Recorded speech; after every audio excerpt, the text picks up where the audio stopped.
The following program is brought to you by Total Theater Online. The views expressed do not necessarily represent those of the staff or management of WGBB. You're listening to the station that serves your community, 1240 WGBB. And now it's time for Dave's Gone By with David Lefkowitz. There goes the Davidhood. A hibbledy-skibbledy-bibbledy-boop, top of the evening to you. Welcome to the least Irish show in all of New York. Dave's Gone By. 90 minutes of talk radio, music, and comedy brought to you every week at this time on AM 1240 WGBB Freeport and AM 1240 WGBB.com, live streaming audio on the web. I am your own personal devoted leprechaun, and my name is Dave, or O Dave, if you want to Dublinize it. Dave O. Lefkowitz, radio personality, theatre critic, journalist, and McHumorist. And my Irish eyes are smiling tonight because it's going to be a fun show. So good, you won't be able to tell a shanani from Shinola. An evening filled with cleverness and cloverness as we celebrate the arrival of St. Patrick's Day this Wednesday, March 17th, 2004. If you were listening to the St. Paddy show last year, the Paddy O'Purim episode from March 16th, 2003, you would have heard the whole St. Patrick story, which was a very creepy and weird tale. I mean, right from the get-go, here's this patron saint of Ireland, and he wasn't even Irish. He was born in Scotland. And when he was 16 years old, he was dragged to Ireland, kidnapped, in fact, by a band of marauders. It was kind of a Magdalene Laundry situation where he interned and did field work for a cruel Irish priest. Eventually, he escaped, got away, because an angel told him to, and he started studying under Saint Germain. He soon rose to the point where he got to meet the Pope, and the admiration was mutual, so soon Patrick was the Pope's emissary, doing miracles all over the world, and also hurting people. Not so much the non-believers, ironically enough, whom he proved wrong with minor stunts and miracles, but true believers, the faithful. They got hurt. Bad. Two Vestal virgins asked how they could see Jesus Christ, and he said, "You have to be dead to see the Savior." They said, "Okay." So he sacrificed them. Now, I'm not making this up. I mean, somebody made this crap up at some point, but that is the official line on Patrick. He also baptized the son of the king, and in so doing, accidentally pierced the kid's foot. And somebody was out to assassinate Patrick, so he switched places in his chariot with his friend, and the friend got a spear through his heart. Some great guy, this Patrick. You get the feeling he'd come around to see his other priest friends, but they'd see him coming down the road and be like, "Shh, shh, he's coming. Everybody went out home. Get the shade, get the shade. Last poker game he was at, half the room died. Ding dong, ding dong. If he doesn't hear us, maybe he'll go away. Hello, guys, it's me, Patrick. Don't answer. Oh, now you're in there, I can smell the poteen. It's a trick, stay down. I've written some new hymns, thought you might like to hear 'em. Guys, fellas. Alright, I don't want to do this, but I've got a quart of gasoline and a match, and I see some children in the street. All right, Patrick, all right, we're here, just joking, just taking the piss out of you. Put the match down. Guys. No, but St. Patrick was a pretty dangerous dude to be around. Not for him, though. He lived to be 106, and March 17th commemorates his death. So St. Patrick's Day is actually something of a wake, a yahrzeit for him. As you can probably tell, he doesn't mean much to me, but St. Paddy's Day has certainly become a secular holiday, a way to appreciate all the Irish have given the world, from the sheer beauty of the land itself to the plays, books, music, dance, clothing, idiomatic expressions. For such a tiny little place, they've had a remarkable influence. So we tip our tweed caps this evening to the Irish, and the best way to do it on the radio is with music. So we will begin this episode of Dave's Gone By, the 69th, by the way, with a song form that perfectly illustrates the melodic but lusty side of Irish life, the sea shanty, work songs that sailors used not only to stave off the monotony of their chores, but to actually set the rhythms of their duties, like trimming the sails, raising the anchors, working the pumps. Not surprisingly, the golden age of sea shanties dovetailed with the golden age of commercial sailing. This was the early to mid-1800s, before trains, planes, and automobiles found different ways around the country and around the world. Now, the word shanty can be spelled a few different ways. If you use the CH spelling, C-H-A-N-T-E-Y, you're coming from the French word for sing. And I also guess from the fact that a sea shanty sounds like a combination of a ditty and a chant. But if you spell the word with an SH, you're also remembering that sailors generally lived in ramshackle shanty towns when they were on land. And the website for the California Academy of Sciences notes that 19th century lumbermen and loggers would have singing shanty boys, S-H-A-N-T-Y, to help set the pace for that heavy labor. So there's lots of etymologies, a lot of mystery and history behind the typical sailor song. Generally, you'll find 3 different types of shanties, depending on the length of the task at hand, but all 3 tend to be in a call and response form, and they were led by the shantyman, who, if he was good, wasn't just a lively singer with strong lungs. He had to make sure the song lasted long enough to get the job completed, and it was a point of pride not to repeat a verse. Granted, he could draw upon a repertory of stock phrases and verses when in need, but still, you can see where hip-hop rappers weren't the first to challenge themselves with song forms and keeping a beat going with rhymes off the tops of their heads. Anyway, to open up this St. Patrick's Dave episode of Dave's Gone By, we have a couple of short shanties for you. Perhaps not pure work shanties, but certainly songs of the sea. We begin where we always must begin for any Irish music, the Clancy brothers, of course. Some that's bound for New York town, and some that's bound for France. Heave away, Johnny. Heave away. And some that's bound for the Bengal Bay to teach them well to dance. Heave away, Johnny boy. We're all bound to go. The pilot, he is waiting for the turning of the tide. Heave away, Johnny. Heave away. And then me boys will be gone again with a good and a westerly wine. Heave away, Johnny boy.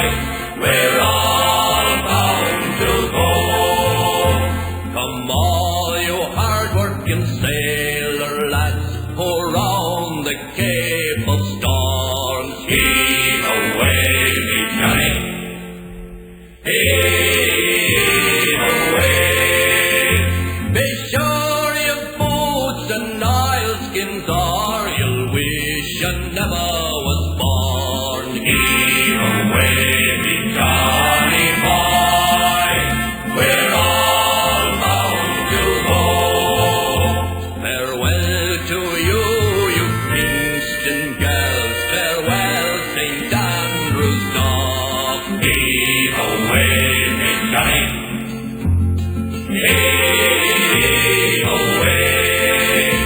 If never we return again, we'll make your cradle rock. Heave away, Johnny boy. We're all bound to go. There's some that's bound for New York town, and some that's bound for France. Heave away, Johnny. Heave away. And some that's bound for the Bengal Bay to teach them well to dance. Heave away, Johnny boy. We're all bound to go. CBS and Columbia Records still haven't done right by the Clancy brothers. After all these years, they still haven't released all the group's albums in sequence as they were. Only a couple of original Clancy records have been properly released on CD. Otherwise, it's been an absolute disgrace, the way the group's catalog has been chopped up, held back, songs doled out randomly, and parceled out to a zillion higgledy-piggledy so-called greatest hits collection. Still, a portion of their best work has made it to the modern digital era, thanks be to Jazz's. That was Heave Away Me Johnny from the Wrap the Green Flag compilation, and we're wrapping the green flag around this St. Patrick's Day edition of Dave's Gone By, Irish Spring, on AM 1240 WGBB Freeport and AM 1240 WGBB.com, now through 8 p.m. on the 69th edition of Dave's Gone By. And just a reminder about the content of this program, especially in this age when there's a blight upon the land called the FCC, God curse it. We've talked about the FCC and Clear Channel and all that delightful wretchedness last week and maybe a bit more tonight.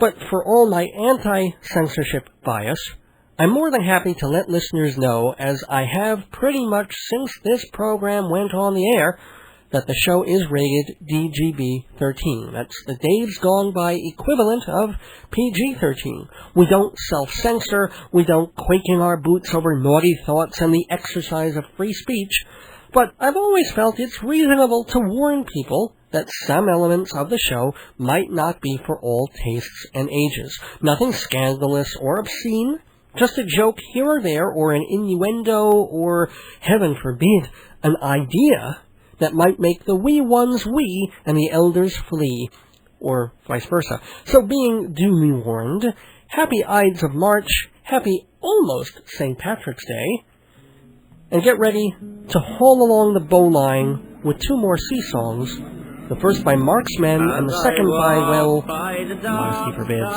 When evening so rare, to view the still waters and take the salt air, I heard an old fisherman singing a song. Oh, take me away, boys, me time is not long. Wrap me up in me oilskins and jumper. No more on the docks I'll be seen.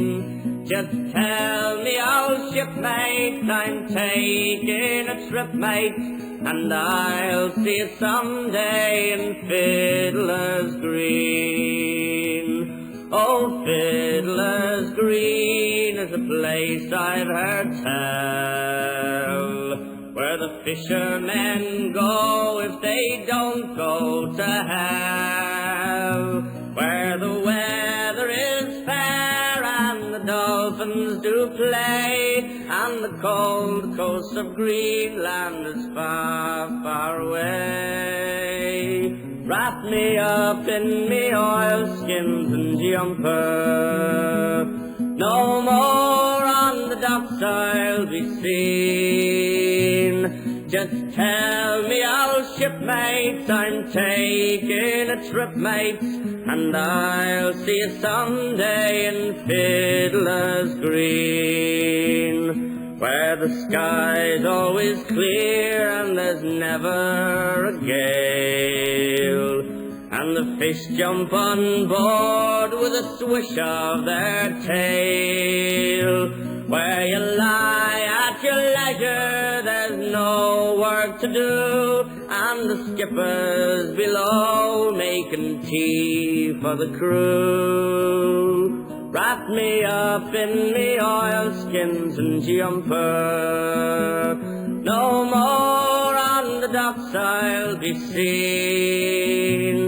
Just tell me, old shipmate, I'm taking a trip, mate, and I'll see you someday in Fiddler's Green. When you get back in dock and the long trip is through, there's pubs and there's clubs and there's lassies there too, where the girls are all pretty and the the beer it is free, and there's bottles of rum growing on every tree. Wrap me up in me oilskins and jumper, no more on the docks I'll be seen. Just tell me, old shipmate, I'm taking a trip, mate, and I'll see you someday in Fiddler's Green. There's cake in the oven, there's cheese in the fridge, there's bottles of whiskey lined up on the bridge. So come all ye sailors and hear what I know. There's music above and there's pussy below. The captain's a fine man and knows what to do to make life a pleasure for all of his crew. So haul up the anchor, away we will go. The sky up above and there's pussy below. Pussy below, pussy below. When oceans get rough, you know where to go. Just throw on a raincoat, there's pussy below. There's Bombay and Persian, exotic Burmese. Some play the whole night, while others just tease. If you stroke and pet them, how big you will grow. It's easy to love all the pussy below. The captain has contacts in Rome and Shanghai. He sneaks kittens in and rum on the sly. A stay in the steerage will banish all woe. You won't find a dog in the pussies below. Pussy below, pussy below. Just fondle their fur, and they'll make you purr. It's catnip to sailors, the pussy below. Now young men at sea can get lonely sometimes, and if you don't watch, they turn queerer than mimes. There's sheep in the cabin, so give 'em a throw, and if you get desperate, there's pussy below. Ha! To work on a ship is a very hard life. The crew is your girlfriend, the captain your wife. You might catch the big one, but better be quick. The seamen will jump when you grab Moby Dick. So come on, you sailors and lovers of cats. They lap up your milk while they chase away rats. The sea it will rock, and the wind it will blow. And so will the pussy below. Pussy below, pussy below. When they're on the prowl, you'll never say no to loving a pussy below. Welcome back to Dave's Gone By on AM 1240 WGBB Freeport and AM 1240 WGBB.com. Time for a segment called Dave Goes Off. Off on a tangent, off on a rampage, off on a rant. Do this segment every few weeks, which basically allows me, more than anything else, to get something off my chest, or to talk about issues in the news and in society that I can't quite fit into the news gone by. Anyway, got 3 different topics for you this week. Hope we get to all of them. First one has to do, of course, with politics and the Democrat versus Republican campaigns and all that, with George Bush criticized right out of the box immediately as soon as he started putting TV commercials on the air, because in the advertisements he was using references, visual as well as audio, to 9/11. I mean, the American flags and the buildings coming down and firemen and the whole deal. And he was blasted for this from different corners, mostly, of course, from the Democrats, in the sense of using this tragedy as a political chip, political point for him. A lot of people feel that it's just plain wrong, that this is such a New York tragedy and a national disaster that it's not right for either side to use it in advertising, even if they're trying to make a very specific, serious point with it. Now, granted, some people are in the pro-Bush camp, even people who lost relatives in 9/11, and they say, look, one of the whole keys of Bush's presidency, and one of the things he's going to make a big deal out of in whatever debates are going to be ahead and any of his speeches, is that he's the one who has been carrying us through in the 2.5 years since 9/11. And so, of course, it's absolutely right for him to say, we had this terrible disaster, this terrible, I keep using that word, but what other word is there for September 11th? Here we've had this, and it's George Bush who has guided this country and made us strong and gone into the countries where he feels the danger is and shown that America is still first and best and strongest. And so, yes, it's fine for him to use this in an ad. Granted, I fall on the other side of the field. You know, I'm very much anti-Bush. Wouldn't necessarily call myself a Democrat, although that's certainly how I'll vote this year. But I'm more of an independent personally. But God knows, for me, 9/11, Bush, it happened on his watch. And aside from all of that, you know, that is his only campaign to push ahead. Everything else, if you think about it, I mean, he would have no other grounds for re-election because the economy has spent the past 3 years just trying to get back to where it was, where Clinton left it, the stock market and everything else. Education has not gotten better, it's gotten worse. Taxes are ridiculously high, despite his little rebates here and there on some taxes, especially to the wealthiest among us. His environmental record is abysmal. Arts funding is completely in the toilet. And despite the Republican desire for small government, the FCC is getting out of hand with censorship and fines and fees. I'll be talking about that later in the news gone by. Plus, we are at war. American soldiers are being killed. We are killing thousands of Iraqis. Our jobs are still stagnant, even as the economy seems to be improving. Gas prices are going up. Oil prices are already out of hand. Healthcare is in crisis. Our trade deficit is $43 billion.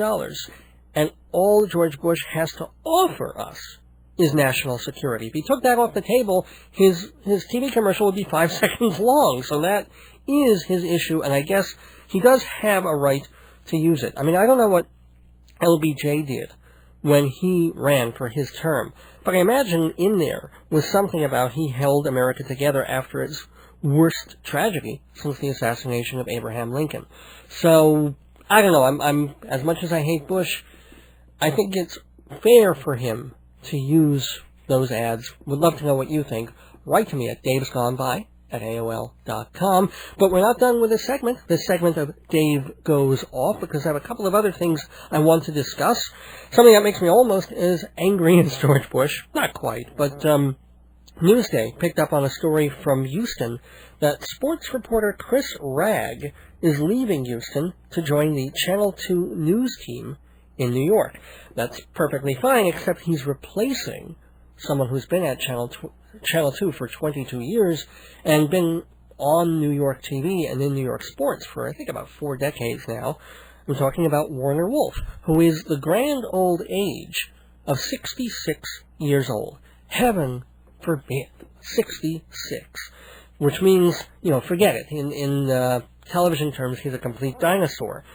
And, you know, the strange part about all this is that just a couple of days before I heard the news, that CBS is still not confirming, by the way, that Wolf is going to be out and this Chris Ragg guy is going to be in. A couple of days before that, I was watching Channel 2, the news was on, and watched Warner Wolf, and I hadn't seen CBS News in a long time, or him, and I was thinking to myself, you know, this guy's pretty good. I mean, he's got his shtick down pat, as well he should after all these years. You know, let's go to the videotape, and his whole presence, his whole persona, it's there. And it hasn't changed. It doesn't have to change. He does it very, very well. And it still works. It's still good, classic New York energy sportscasting, but not stupid energy, not ridiculous. He's got poise, he's got presence, and he's got the smarts after all these years. I will say, you know, I think the beginning of the end came for him in that famous moment when his teeth fell out. That's not a joke. You probably saw the video clip on this. He was doing the sports report a couple of years ago, and he went, and you saw the bridge at the top of his mouth just come down, fall on the bottom, and moved his hand to his mouth, and you know, and was obviously terribly, terribly embarrassed, and went to the dentist that night, I'm sure. But when that happens, that's the beginning of the end. That's when the suits, such as they are, start to think, oh, you know, This guy is getting a little too old for our demographic, whatever that may be. And I do have to say, Wolf is trying so hard. He's got very dark hair now. It's so obviously a dye job. I wish he would just, bite the bullet, go totally gray, especially since it's not going to help him anyway, and just look like he would normally look. He could still get like a $50 haircut every day, the way TV people do, and a good tan and even makeup and stuff. But at least, don't look ridiculous in trying to be young as you possibly can. Wolf says, by the way, that he is not retiring. CBS hasn't commented one way or the other, but nobody's denying the story. And it should be added that this Chris Ragg guy, I've got nothing against him, never seen him, just seen a picture of him. He's 33 years old, clean cut, blonde, and looks like your average country club golfer. Youth. TV is just not kind to broadcasters of any age, especially not older ones. And I want to spend just the last 2 minutes of this segment telling you about a television show that I won't have time to see and I'm not terribly interested in seeing, but it's called Kingdom Hospital. It's a mini-series. It's only 4 hours long. You've probably seen it. If you haven't watched the show, you've seen the commercials for it. It's the latest Stephen King piece that he's doing, and should be a real creepy kind of scary tale, because it's set in a hospital with all these strange doctors and all these weird employees, but there's also ghosts and there's horrors that happened before the modern era, and now they're coming back to roost. Sounds like a great story, isn't it? In fact, it is a great story, because it was done 10 years ago by the wonderful Danish director Lars von Trier. He did 2 different miniseries, I think they're either 6 hours each or 8 hours, called The Kingdom, and then the sequel, The Kingdom 2. And those were just marvelous, absolutely gripping. And the reason I'm PO'd at the new version is we don't need a new version. I mean, I know Hollywood remakes everything, especially if it's foreign, because people feel offset by foreign movies, aside from the subtitles. They're maybe a little slower paced, or the mood is a little different, they're more into tone than action.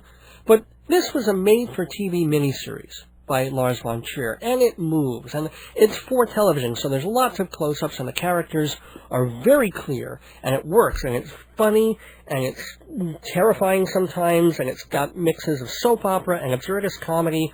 Imagine crossing Scrubs with The Shining, with just a little St. Elsewhere thrown in, and you have the original Kingdom. There's no need for a remake, so avoid it. Go to your video store, go to your DVD store, they probably have it somewhere, and get Lars von Trier's The Kingdom, and give this one a miss. But don't miss the rest of this show, because we have music and the news gone by, and so much more. Stay with us. Welcome back to Dave's Gone By on AM 1240 WGBB Report and AM 1240 WGBB.com on this Monday, March 15th, 2004. It's time for the news gone by, a look at events of the past week from a sham-rockin' perspective. We begin with some frightening numbers. The new census just came out, and there are roughly 260 million people age 5 and over in America. Okay, sounds about right. But the same week, we learned that the national trade deficit reached the highest point in history, $43.1 billion. Okay, according to some basic calculations, if every man, woman, and child in America wrote a check for $166, we'd be back in the black. We'd even have a couple of $100 surplus to send some food to India or something. But wait a second. George Bush has already asked for, received, and spent $80 billion to rebuild Iraq, which means every man, woman, and child in America already spent close to $300, not on our own country's problems, but on Iraq's. And Coalition Administrator Paul Bremer is asking for $87 billion more. That's another $300 apiece that could be saving this country from the crapper that's instead building indoor crappers for a bunch of anti-American, anti-Israel Arabs. Meanwhile, there's no money for health care, no money for the arts, there's no money for alternatives to gas and oil, no money for Social Security. And do you remember how much money the federal government gave New York to rebuild after September 11th. I'll remind you, they set aside $5 billion for the victims' families and $21 billion for Manhattan's recovery. Altogether, that's $26 billion. Not an inconsiderable figure, unless you compare it to the total money the Bush administration is asking for to rebuild Baghdad, something in the area of a mere $167 billion. Just 6 times the New York amount. Okay, I don't want to confuse you with all these numbers, but here's just a couple more. There are approximately 220 million people of voting age in America. 220 million.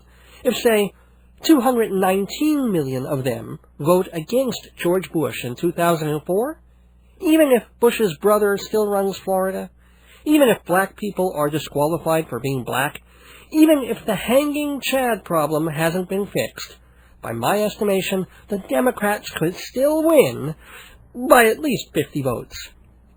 In world news, well, I guess capturing Saddam Hussein and being hot on the tail of bin Laden hasn't quite put an end to international terrorism as we know it. Just ask the citizens of Madrid, who had a morning rush hour out of Dante last week. 200 dead, 1,400 wounded on March 11th, exactly 6 months later than September 11th, whatever that betokens. Authorities don't know whether outlawed Basque separatists are behind it, or if it's our old pals Al-Qaeda. The Basques are a relatively small group who tend to do car bombings every once in a while. They've killed a few hundred people over the years, but never this many at once, which makes officials pretty certain that somehow Al-Qaeda was involved, especially since their bestseller, How to Kill Friends and Immolate People, had recently been translated into Spanish. No, but while it is not fair to point the finger at militant Islamists without proof, there are clues. For example, Al Jazeera Television tried to be objective about the massacre, but you could tell they had an agenda, especially when their news anchor began the story by singing, "The rain in Spain is mainly limbs and brains." Speaking of body parts, I want to wish a get well very slowly to John Ashcroft, U.S. Attorney General, who's suffering from gallstone pancreatitis. Last Tuesday, he underwent surgery to remove his gallbladder, and let's hope his future behavior will be less galling. No, but doctors say the surgery is really just a preventative measure, which is in keeping with administration policy. After all, they're going in and blasting out the area before there's actually a problem. So just in case Ashcroft might develop a bowel problem in the future, the experts are going in to find weapons of ass destruction. Hey, it's been a weird week for death in the news. We lost a couple of good ones the past few days. Spalding Gray, missing for about 3 months, now confirmed dead when his body washed up in the East River. I really hope he's at peace now. There's no question he was mentally suffering for a long time, and unlike another period when he was thrown into a severe depression, he seemed unlikely to pull out of this one, especially after that nasty car accident he had in Ireland. Gray's legacy? Nothing more or less than pioneering a new form of monologue. Now, there have been solo theater shows since time immemorial, from Mark Twain touring the globe and reading from his work to The Belle of Amherst. But Gray sat down at a desk with a glass of water, and here's the ballsy part. He read. He didn't even bother to memorize. He had the cojones to think he'd be interesting enough just reading his work. And he was right. If you've ever seen Swimming to Cambodia, Monster in a Box, Grey's Anatomy, that was the wonderful one about his eye operation, these were all captured on video, by the way, you know that there was something absolutely mesmerizing and unique about a Spalding Gray performance. In the last few years, critics said he was starting to be subject to the diminishing returns thing. He was still doing the same autobiographical solo, only his life was a little less compelling, or it was a bit too familiar, or not as brilliantly organized, but he was still on his game, probably up until his last piece, Life Interrupted. Ironic title now. I did not see Life Interrupted, but a friend of mine who did said he was not well. This was in October 2003. He was mumbling, very low-key, did not have the stage presence that was so natural to him for over 2 decades. And then his life was interrupted. He was just not able to shake the blues that hit him after the auto accident, and so he leaves the scene 62 years old, having created a legacy of charming, funny, inimitable theatrical experiences. I want to wish him a farewell, and a farewell to Paul Winfield, Oscar nominee for Sounder, won an Emmy for guest starring on Picket Fences. Now, he's one of the black actors like Sidney Poitier or Ossie Davis who felt like role models. I know I have no place making these judgments, considering I'm white and Jewish and not of that experience, but he definitely seemed like one of the father figures who conducted himself in life and in movies with a dignity that one hopes influenced the generation after him. I mean, he even played Martin Luther King in a 1978 TV movie. Paul Winfield had a very distinctive voice, by the way. If you ever watch the show City Confidential on the A&E channel, it purports to be about cities and towns in America and how they're affected by a particularly shocking crime. But really, it's about the crime and how the criminals went through childhood to become who they were. Interesting show, like the dark side of VH1's Where Are They Now? But Winfield did the voice work for it. So if you catch City Confidential on A&E, I think it's on like 5 nights a week, his is the voice you'll hear. And I'm sorry to see him go. He was also 62, had a stroke a few months ago, and a heart attack took him. So you've got Spalding Gray and Paul Winfield both dying too young, both contributing so much. And then you've got Robert Pastorelli, the guy who played the house painter on Murphy Brown. I was not a big fan of the show, so I don't even remember him. I know he did some movie work. And in the obituaries, it says that he was active in helping the arts community in New Jersey. He was a graduate of Edison High School, and he'd show up at town meetings to voice support for the arts. So kudos to him for that. But not for the way he died. He was 49 years old, and cops found him in his bathroom with drug paraphernalia nearby. This 4 years after his girlfriend shot herself to death. You know, I will never understand why God gives so much money to so many people who can't handle it. And one more death. Someone who's not dead yet, but will be. Probably about, after 8 years of appeals and protests and what have you, John Allen Muhammad, one of the sniper guys who made Maryland such a fun place to be back in fall 2002, Muhammad was sentenced last week to death by lethal injection, unless he specifically requests the electric chair. Either way, good riddance. His partner, the actual trigger man, Lee Boyd Malvo, got spared the death penalty. He just got life imprisonment because he wasn't really the mastermind. Muhammad was more the Svengali and Malvo his Trilby. Muhammad was the Paul Winchell, and Malvo his Cherry Mahoney. So I say, let's sit Muhammad down on the electric chair and put Malvo on his lap and be done with it. I mean, I realize the death penalty is not foolproof, and there have been mistakes, and there's a lot to be said for a society that shows mercy even to its worst offenders. But these guys are guilty. These guys caused havoc. These guys deserve to pay the ultimate price, but don't just take my word for it. Take my word for it from 15 months ago. This was from the fourth episode of Dave's Gone By, broadcast October 27th, 2002, the Halloween show.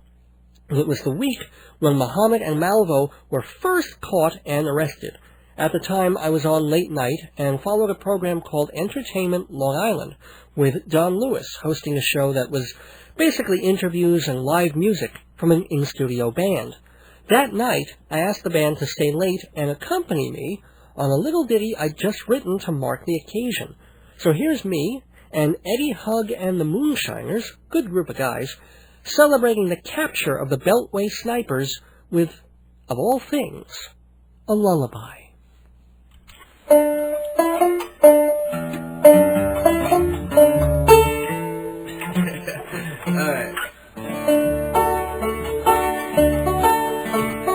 Go to sleep, you weary sniper. Soon the world will watch you die. Can't you hear the steel chains clanking? That's a sniper's lullaby. You'll no longer have a rifle when your trigger fingers itch. Fear will be your new companion. Fear and some dude who calls you bitch. Thank you very much. Yes. A little faster, boys. 10 dead bodies cry for blood now. They shall not leave you in peace. I will say one good thing for you. You got a steal on that caprice. So, when you die, go to Hades. Take that Malvo with you too. You can call yourself Muhammad, but you're still screwed, 'cause God's a Jew. So go to sleep, you filthy garbage. Spend your days too scared to cry. Hear that mercy seat a-humming. That's a sniper's lullaby. Okay, boys! That's the news gone by for pre-Halloween week, ending October 27th, 2002. Thank you, Eddie Hug and the Moonshiners. A little Dave history there, circa October 2002. Eddie Hug and the Moonshiners helping out on the Sniper's Lullaby on Dave's Gone By. As we continue the news gone by on this end of winter Monday, in medical news, well, it's a good thing Hannibal Lecter never ran into Deborah Colombo, or else he'd weigh 300 pounds. Lecter may be a fictional character, but Colombo is a real-life woman who had an operation recently to remove her liver. A bout with polycystitis ballooned the organ from a normal, healthy 3 pounds to 46 pounds. The liver still functioned well, but its size made it hard for the woman to breathe or sleep or stand for more than a few minutes. Doctors at Mount Sinai Medical now want to get the lady into the Guinness Book of World Records. Spokespersons there told the Daily News that the previous champion liver weighed less than half of Colombo's, a measly 21 pounds. Said Colombo of her 46-pounder, "I was basically being crushed to death. For the last 4 years, I looked about 15 months pregnant," unquote. Well, actually, I think that analogy is kind of appropriate. After all, aren't most babies delivered?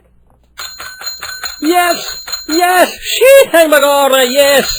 That is the world-famous comedy bell ringing to announce the arrival of a bouncing baby pun. And we're going to name it the Dave's Gone By Bad Pun of the Week. Pass out the cigars, get the Moyle on the phone. We're leaping into the breach, because every week on this program, we make a play on words so babyish, so infantile, so neo-nutty, we alert all the midwives by ringing the comedy bell. And if you want to give birth to a happy, healthy advertisement, why not sponsor the Bad Pun of the Week, or any other segment of this radio show? All over Long Island, all over New York and America, by the internet, people are listening. They're paying attention and feeling rewarded for the effort, hopefully by being entertained, by liking the music, by having a good laugh. And because of that, they're receptive to what I have to say, and by extension, what you have to say. Do you have a store that could use some more walk-in traffic or e-commerce? Do you perform a valuable service or build things or fix things? Are you trying to publicize a concert or a tour or a travel opportunity? I am here to help you get the word out. All you have to do is tell me what the words are. I'll even help you phrase them in the most clever and amusing way possible. We work together on creating the commercial you want. All you do then is just add a little bit of money, and honestly, it's not a lot. Compared to newspapers and other media, advertising on this program is really, really reasonable, but it's effective and fun, and it works. So let it work for you. Call Dave's Gone By at 516-295-1511 and ask about purchasing a 30 or 60-second ad or sponsoring a segment of the show or the whole program. Many options to choose, no way to lose. Area code 516-295-1511 for more information, or email davesgoneby at AOL.com and ask for our rate card and many, many ways to advertise on the show. Dave's Gone By at AOL.com, 516-295-1511. You can be part of the show and support the show, be it the interviews, the music, the sketches, or the Dave's Gone By Bad Pun of the Week. Don't be good, be punderful. In sports news, for nearly a decade, Tonya Harding has been the poster child for bad sportsmanship. Oddly enough, she's back in the news the same week she has a male counterpart whose crime was even worse than hers. Tonya's been signed to the Indianapolis Ice, a minor league hockey team, just for one game, kind of a stunt. But she should do better than Manute Bol. He's the 7'7" NBA basketball player. The Ice wanted to put him in a game 2 years ago, but according to the Associated Press, he never made it because his feet swelled inside his custom-made skates. Curiouser and curiouser, but Bol is not the bad sportsman. He's just a bad skater. Todd Bertuzzi is a good skater, an all-star forward for the Vancouver Canucks, but as a gentleman, well, let's just say his playbook could have been scripted by Hamas. Last Monday, in a game with the Colorado Avalanche, Bertuzzi skated up behind forward Steve Moore and slugged him in the side of the head. Moore didn't see it coming, and Bertuzzi just pushed him down until his head hit the ice. Typical hockey violence? Especially since Moore had delivered a punishing hit on the Canucks captain a few games back, knocking him out for 3 games. But that was ruled a clean hit. This was a sucker punch, and such a bad one, that Moore will miss the rest of the season with a broken neck, not to mention a concussion and serious cuts on his face. Authorities are deciding whether to press criminal charges against Bertuzzi. NHL officials have definitely suspended him for the season, if not his lifetime. Now, we've all heard the old joke about what do you get when you take away a hockey player's stick, an unarmed homicidal maniac, and the other classic joke, I went to a fight at the GM Palace last night. What happened? A hockey game broke out. Well, incidents like this don't exactly give the lie to the jokes. Hopefully, for once, the NHL will set a real example and give more than lip service to toning down pointless mayhem on the ice. As for Bertuzzi, I hope he learns that the kind of sickening, bloodthirsty sadism, it just has no place in professional sports. It should be left for Mel Gibson movies where it belongs. In local news, well, you don't get that many Long Islanders qualifying for the Darwin Awards, but I think we found a candidate. Albert Ade, age 76, a Freemason in Patchogue, was taking part in a Masonic induction ceremony for 47-year-old William James. Part of the ritual, apparently, was to make a loud and startling noise representing God's thunder. To do that, other Masons in the room banged on drums and garbage can lids. But that wasn't enough for Albert Ade. He fired what he thought was a cap pistol at William James's head. Do I even have to add that he brought the wrong gun? Instead of a harmless cap gun, Ade fired a loaded .38 semi-automatic handgun at the candidate's head, killing him instantly. He is now being arraigned on manslaughter charges, and suddenly everybody's cocking a weird eye at the Masons. Well, let me just say this. I am a Mason. And that is not a joke or a setup for a punchline. I was raised more than 10 years ago to the 3rd degree, South Shore Lodge, which no longer exists, but merged with another lodge in Nassau County. I went through 3 rituals, I memorized the dogma, And while the ceremonies are a little eccentric and sometimes scary, I don't even remember a loud bang being part of it. And I would, because I have a thing about gunshots and whistles and sudden loud noises. Anybody who's been to the theater with me knows that I tense up and almost hyperventilate when someone pulls a gun on stage. It's even worse if we're expecting a gun to go off stage. You can't see the hand on the trigger, so you have absolutely no warning when the bang is coming. It's like that moment in The Seagull, when the family comes in from supper and they're all sitting around ready to play cards, and if you know the play, you know the son is in another room about to blow his brains out. So it's just agony waiting for the kaboom. Well, anyway, as I said, I went through the 3 rungs of regular masonry, not Scottish Rite, and there was some fire and brimstone, figuratively, and even a little physical pain, literally. And I was blindfolded, so, you're automatically deprived of a basic level of comfort and security. But I wasn't hurt. Nobody pulled a gun, and when it was over, everybody shook hands and ate manicotti. So, folks, while I haven't been a particularly active Mason, while I'm not out there organizing charity benefits or running dances with the Eastern Star, I do remember enough about Masonry to know that this was just a freak thing in Patchogue, nothing to do with the actual rites and rituals of the organization, which are fraternal and religious only in a broad sense. I'm sure there's also going to be a backlash now from the Christian right, because they've always hated and feared the Masons for some incorrect reason. They think Masonic teachings contradict and subvert Christianity, which is absolutely not true, although it is more Old Testament than New. But with The Passion of the Christ doing $200 million at the box office, I'm sure the born-again types are feeling emboldened about going after old scapegoats like Jews and Masons. But trust me, folks, if you're looking for scandal, ain't nothing there. There's good and bad in every organization, and when the robes come off, Masons are just people, old and wrinkly people mostly, but the vast majority are on the level. Our mandate is to be decent, to be charitable, to be humble and giving, and most importantly, to kill those goddamn Shriners. Just kidding. Well, who is the richest team in sports? Did you say the Yankees? Sorry, old chap. You fell into the trap. Turns out it's the British soccer team Manchester United, which generated nearly $300 million last year. The Yankees managed a mere $280 million. The explanation, of course, is that American football is a pretty localized sport, whereas European football, a.k.a. soccer, a.k.a. boring, is popular throughout Europe and Latin America. Asked about the second-place ranking, Yankee owner George Steinbrenner turned red, threw a chair, screamed at Joe Torre for 2 hours, and then bought England.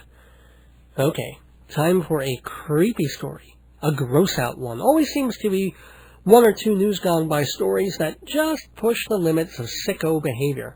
Now, this one is from Fort Dodge, Iowa, where a paramedic has been fired for behaving inappropriately with his cargo. He was transporting a corpse to the morgue, and, well, I guess he was feeling a little playful, and let's face it, who wouldn't? So he stuck his fingers in the dead woman's mouth. A security officer reacted rather strongly to this, at which point the paramedic stuck his fingers up the corpse's nose. Now, being a humorist myself, having done some stand-up comedy, I can vouch that to really bring a gag home, you need 3 things. You need the setup, you need the punchline, and to really win the crowd, you need what they call the topper, going above and beyond the punchline into a big finish. We gotta hand it to this guy. He found the topper. After jamming his digits into the cadaver's mouth and nostrils, he grabbed her boob and went honk honk. Actually, he dies the last charge, although he admits to the rest of it, saying it's not unusual for paramedics in training to touch the dead. But the judge said, dude, you're not in training. And somehow in the textbook, I don't think the chapter between intubation and resuscitation was a special section on desecration. The judge did say he understood the impetus for the paramedic's actions, the desire to squeeze the breasts of a lifeless woman. After all, the judge said, I've been married for 25 years. You know, I use a version of that joke almost every week, 'cause almost every week I can. In crime news, well, you gotta hand it to drug smugglers. There's no end to their ingenuity in sneaking their garbage around the world. I'm sure for every shipment that gets snagged by police, a dozen more go through, but Dutch customs officers made a nice grab last week. In Amsterdam, they seized a truck carrying 944 barrels of tomato paste. Or, I should say, 940 barrels, because the other 4 were stuffed with 100 kilos of cocaine, worth more than $5 million. Customs officials say they became suspicious when they were watching a pasta commercial on television, and it sounded like, Anthony! What? Anthony! I'll be right home. My second be like, I'm gonna have to go. I'll be right home. Hey, did you hear the one about the Polish nun and the tractor? No, that's not a joke. That's a news story from Warsaw. A Benedictine nun was arrested for drunk driving after plowing into another car with her tractor. According to police there, the sister's blood alcohol level was 17 times the legal limit for driving. I don't know how much wine you have to drink to make that happen. I will say that if there is a trial, I have a novel defense she can try. Instead of taking personal responsibility, since, let's face it, nobody does that these days, she could always blame Jesus, literally.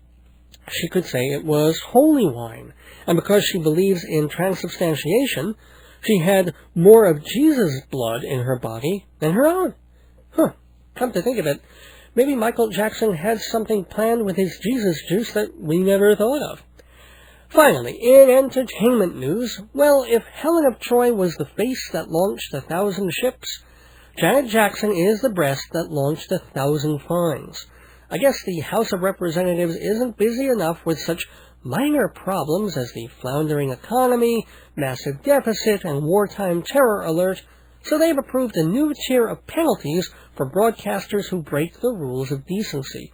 Thanks to the so-called Broadcast Decency Enforcement Act of 2004, which I believe Congress has also approved, the maximum fine for making a boo-boo goes up from $27,500 to $500,000 per incident. And not just the radio station or syndicator, but the DJ could be fined $500K on a first offense. Surprise, surprise, every single Republican in the House voted for this hateful, draconian bill. There was one exception, Ron Paul of Texas. He said he was worried that the country was edging toward censorship, and that even hate speech should be protected under the First Amendment. I don't know, I think now and then there ought to be trades in government like there are in baseball. The Democrats and independents should give the Republicans Joe Lieberman, and they should give us Ron Paul. Actually, for all the free speech stuff, I checked the guy out, and he really is dyed-in-the-wool elephant. He's very much for small government, low taxes, and everything completely by the book being the U.S. Constitution.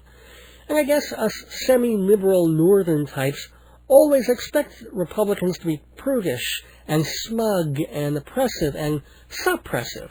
But if you think about it, they should really be more like their renegade Ron Paul and oppose FCC legislation, because what else is the FCC if not big government trying to regulate and control media?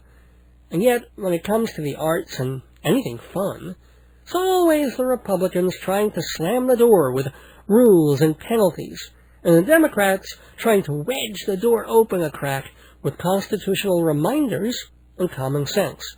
As a broadcaster and entertainer myself, you can probably guess where I stand on the issue, but as I said last week, I don't think it's unreasonable for TV and radio stations to make a few concessions to decency standards. If you're going to have people like Howard Stern and Morning Zoos on in the morning, that's fine, but maybe have a disclaimer every hour warning parents what their kids might be in for. Barring that, you don't throw Howard or Imus or Bubba the Love Sponge off the air, or try to put their networks out of business with blackmail-sized fines. Worst comes to worst, you take them out of morning or afternoon drive, when 10-year-olds are still presumably spinning the dials, and maybe you put them on at night. Who knows? Radio owners and station and advertising departments put all their eggs into drive time. Maybe this would open up a whole new world for the long-neglected evening and weekend shifts, finally making them more competitive with television. It's a stretch, I know. And I know it's not a black and white issue. I am all for creative freedom. But I think there are also compromises that can be made without succumbing to censorship. And while disc jockeys and talk radio hosts may feel threatened by all the new guidelines, they shouldn't have to panic. They can still say what they need to say without sugarcoating, without abridging. As a matter of fact, to prove that very point, I have written a song, a little ditty. It shows that naughty words and obscenities are just not necessary to make yourself understood. There are many ways to get your point across, even if your point is vicious, malicious, and evil. It's a dainty little song, and it goes something like this. There are many ways to say you. There are many ways to say go yourself. Like burn in hell, like take a flying leap, or I'd love to see your whole family in a flaming train accident and piled up in a heap. There are many ways to say you and your ugly children. There are many ways to say eat and die, like up yours, buddy, or kiss my ass, or I wish we were in Auschwitz so I could see your parents gassed. So many ways to express hate. So many ways, isn't that great? We don't have to blaspheme or curse to wish a person illness or worse. There are many ways I could say I could kill you. There are many ways to call you a mother pig, like go kill yourself, or drop dead you jerk, or I hope an AIDS victim bites you and the chemo doesn't work. So many ways, so many ways, so many ways to say you. And that is the news gone by for March 15th, 2004. Please send your comments, opinions, and Masonic bullets to P.O. Box 62, Hewlett, New York, 11557-0062. That's Dave's Gone By, Box 62, Hewlett, New York, 11557-0062. Or email us at davesgoneby@aol.com. And if you want to hear older versions of the news gone by, remember that they're now available on CD. You can find out more about that by visiting the website hometown.aol.com/Dave's Gone By. Remember also that we reserve the right to read your letters or emails on the air, name withheld upon request. Send cards, send gifts, but please no 46-pound livers, unless you include 46 pounds of onions. Back after this. Welcome back to Dave's Gone By on this March 15th on AM 1240 WGBB Freeport and AM 1240 WGBB.com. We are honoring the Irish on this pre-St. Paddy's Day edition of the show. Played some music before, gotta play some more. In this set, we'll hear a little Sinead, move on to some Seamus, meander over to McKeown, and come out all covered with crap. Just your typical Irish medley on Dave's Gone By. Now, I mentioned that the Clancy brothers are, for me, the Beatles of Irish popular music. The Chieftains are maybe the Who, and the Irish Rovers are, I don't know, the Kinks. But for me, the Clancys are the gods to whom everyone else pays homage. As such, I'm going to start this set with a song that I know best through their version, Oro Shaduvaha Valya, which translates to, You Are Welcome Home. But I'm not going to play the Clancy rendition, great as it is. You can hear it on the Carnegie Hall CD, by the way, one of the few Clancy albums that Columbia did re-release in full and properly. But Sinead O'Connor also did a fine version of the song. It's kind of a half ballad, half march, and it's on her last record, which was made up entirely of traditional songs and ballads. And as a whole, it's disappointing, very muted and lackluster for such a distinctive vocal presence. It's a problem that's plagued almost every record she's done since the first two. Too often she's indistinguishable from any female singer you'd hear on a Windham Hill collection or The Thistle and the Shamrock. But there are exceptions. And on this number, Sinead put some oomph into it, and it really pays off.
Seamus, the urine man.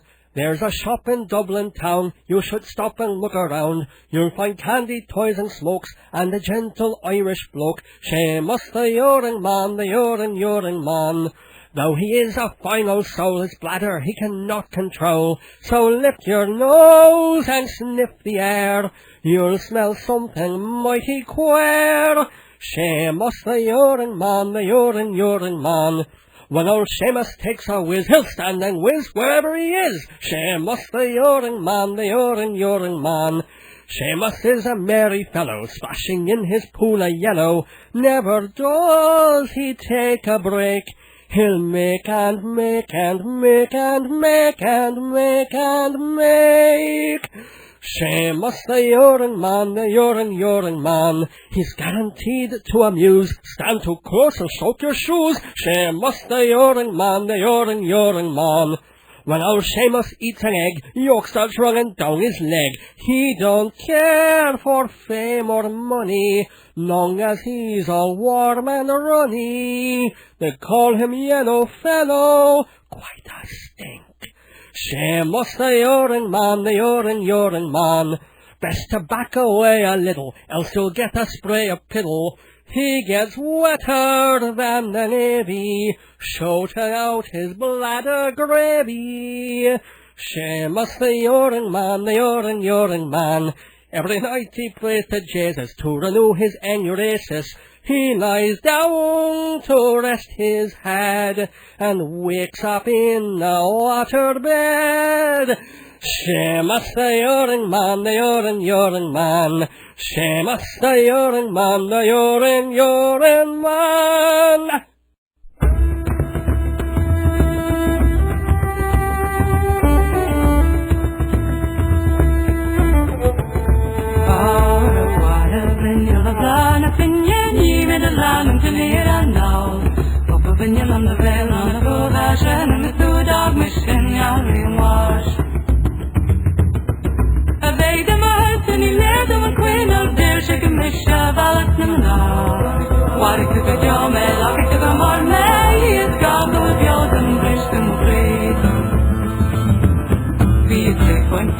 She's the tree to see the girl who ever got here. What is the Joe man? Look at the one is got the Jordan Christian tree. Female dog of Joe, but it's the road. Hard to dumps and all we've been queuing. What is the Joe man? Look at the one is got the Jordan Christian tree.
I was a sailor, I wore a fine cap, and all the young maidens, they sat in me lap.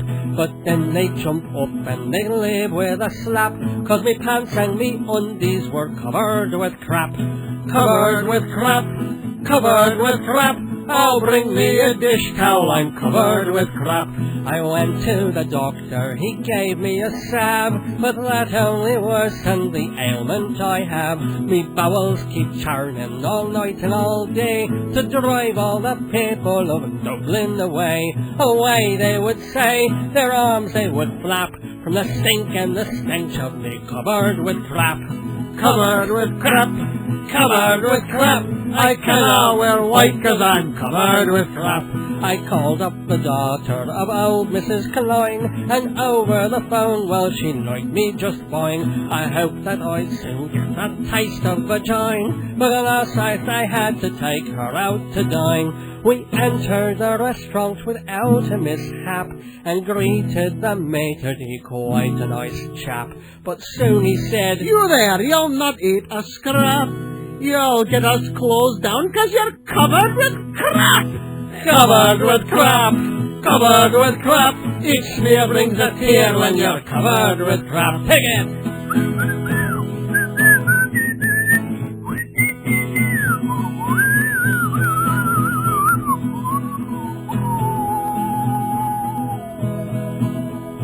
So now I'm an old man, my time has grown thin. I've no time for sailing, nor sporting, nor sin. I wait for me heavenly rest to begin, and hope that St. Peter will let this fool in. But this poor fool knows hope is only a trap, and I'm hearing those pearly gates close with a snap. 'Cause who wants an angel with poop in his lap? Brown wings and a halo all covered with crap. Covered with crap, covered with crap. Eternity beckons all covered with crap.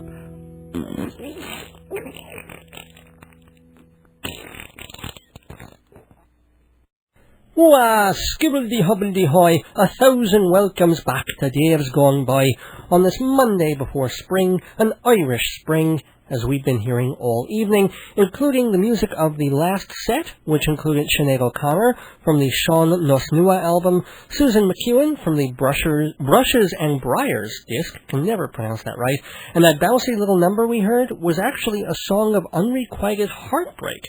Always love the paradoxes on this program. And in between, well, you can probably guess who perpetrated those two desperate ditties.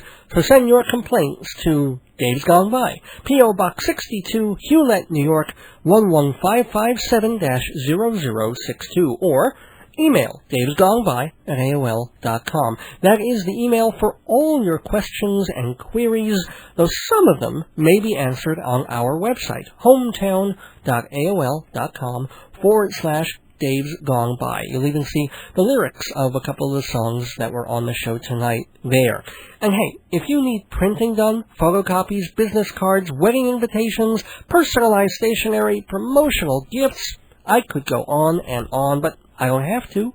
All I have to do is urge you to visit our brand new sponsor, Minuteman Press of Hewlett, 1315 Broadway, Hewlett, Long Island, 516-569-5577. Family owned for 30 years, good people, part of the community, doing professional work at excellent prices.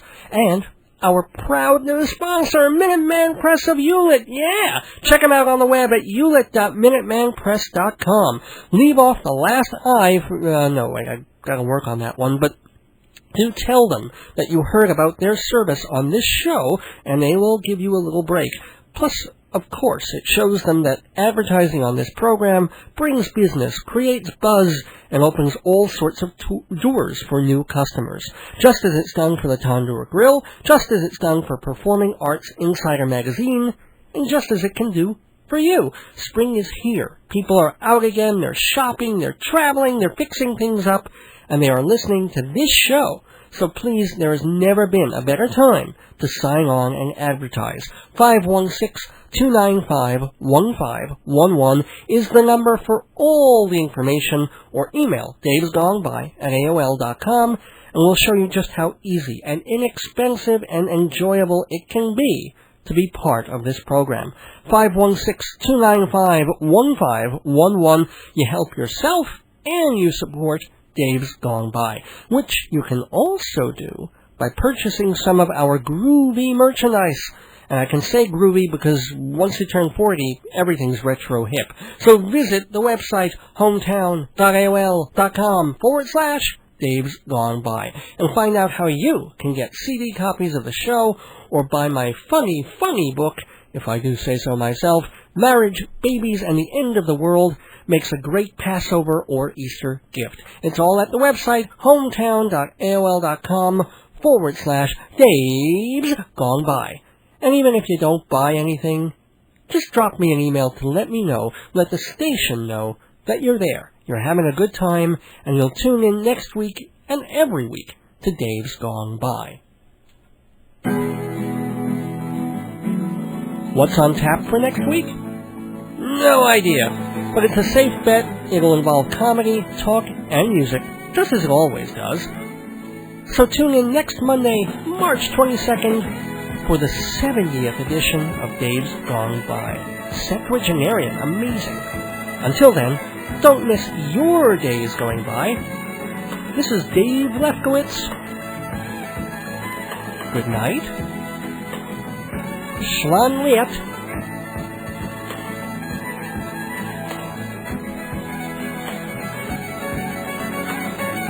and gone by. I will go a merry way and jump the hedges first. Drink the clear, clean water for to quench my thirst. And I will watch the ferry boats and they'll get high against the blue ocean, against the moral sky. And I